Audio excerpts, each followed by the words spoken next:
Almost every issue you have with being productive comes down to a lack of either time, energy, attention, or motivation, rightly called TEAM. These are the very foundations of how you get things done.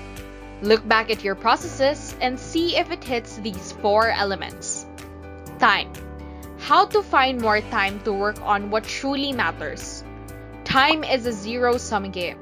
The more you spend on one task, the less you have for anything else. That's why having control over how you spend your time each day is such an important skill. Energy.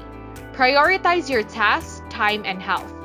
If you can match your energy levels with your priorities, you'll get more done in significantly less time. Attention.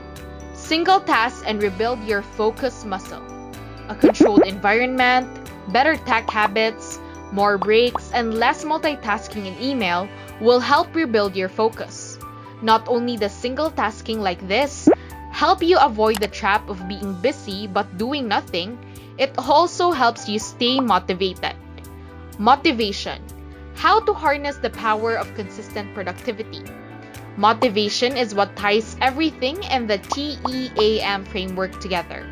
Without motivation, you'll find yourself procrastinating, focusing on the wrong work, frustrated, and on the fast track to burnout. For more tips about digital marketing and outsourcing, make sure that you like all of our social media accounts and make sure that you subscribe to our YouTube channel.